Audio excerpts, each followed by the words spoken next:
So ఇప్పటి వరకు అంటే మీ మ్యూజిక్ డైరెక్టర్స్ పెద్దవాళ్ళు ఉంటారు, లైక్ ఇప్పుడు తమన్ గారు కానీ డిఎస్పి గారు కానీ, ఇలాంటి వాళ్ళ దగ్గర నుంచి మీకు వచ్చినటువంటి బెస్ట్ కాంప్లిమెంట్? నేను యమహో యమాక్ పాడినప్పుడు శ్రీహరి గారు యముడిగా చేశారు ఆ మూవీకి, మా నాన్న డైరెక్షన్. ఆ మూవీలో శ్రీహరి గారు నన్ను పాడిన తర్వాత పిలిచి, నాకు 10 ఏళ్ళలో ఎంతో, దయ్యం చాలా బాగా పాడావు, అసలు ఇలా ఎవరైనా పాడతారా, నువ్వు ఎలా ఉన్నావు, ఇలా ఇంత పెద్ద గొంతు అని అన్నారు. I think that should be the very best compliment in his own way అని చెప్పాలి. That's really cute. ఇప్పుడు నాన్నగారు డైరెక్ట్ చేసిన మూవీలో స్ఫూర్తికి ఒక ప్లేస్ ఉంటుందా? అయ్యో ఉంటుంది, ఏమో అడగాలి మరి. అంటే కూతురుగా చూస్తారా లేదా సింగర్ గా చూస్తారా? సింగర్ గానే చూస్తారు. సింగర్ గానే చూస్తారు. కంపల్సరీ పెట్టుకోవాలి, కంపల్సరీ ఈవిడే చేయాలి అట్లేం లేదైతే.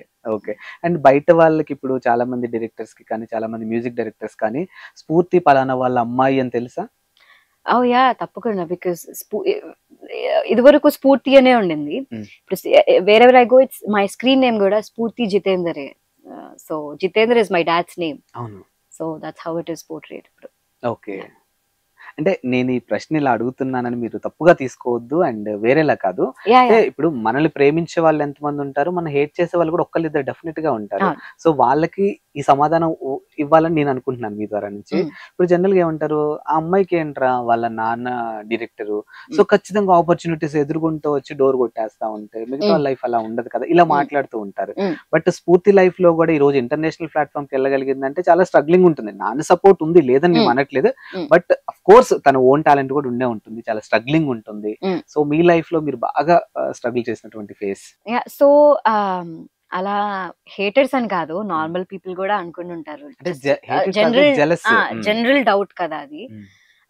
No, it's not like that. అంటే మనకి టాలెంట్ లేకపోతే మన పేరెంట్స్ ఎవరైనా కూడా మనకి చూడరు. ఎందుకంటే end of the day audience కదా మనం రిసీవ్ చేసుకోవాల్సింది.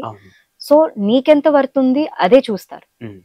సో మీ నాన్న director, it's a platform, definite గా చెప్పొచ్చు. కానీ నువ్వు ప్రూవ్ చేసుకోకపోతే అది ఎవరు ఎంకరేజ్ చేయరు.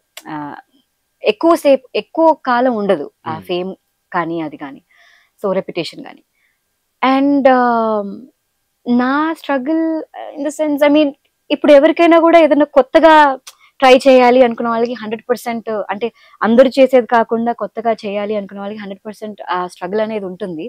బట్ నేను ఎక్కువ నా వర్క్ ని ప్రేమిస్తాను కాబట్టి ఆ స్ట్రగుల్ ని కూడా నేను కొంత టైమర్ పెట్టుకొని స్ట్రగుల్ అవుతాను. బట్ ఆఫ్టర్ దాట్ నేను మళ్ళీ I get back to my work. So there so many times నేను యుఎస్కి వెళ్ళినప్పుడు కానీ, లేకపోతే ఇక్కడ ఉన్నప్పుడు కానీ, నైట్స్ అంతా కూర్చొని ఒక కన్ఫ్యూజ్ స్టేట్ లో ఉండి బాధపడిన రోజులు ఉన్నాయి. బట్ నాకు నేను ఆన్సర్ చెప్పుకొని, and at the same time family support తీసుకొని ఎలా ముందుకెళ్ళాలి అనే ఆలోచించాలి తప్ప, యాక్సెప్ట్ చేయాలి ఏదన్నా దాన్ని యాక్సెప్ట్ చేసి ఈ మినిట్ మనం ఏం చేయగలుగుతాం చూసుకొని దాన్ని నెక్స్ట్ వెళ్ళిపోవడమే కదా. సో వాట్ నెక్స్ట్ అనే వెళ్ళిపోవడం. That's how I been. What ever struggle it is, ఇది లాంగ్, ఇది లాస్ట్ అవ్వదు ఇప్పటి వరకు, నెక్స్ట్ ఇంకా ఉంది అని అనుకొని వెళ్ళిపోవడం. సూపర్ ఆన్సర్ ఇచ్చారు.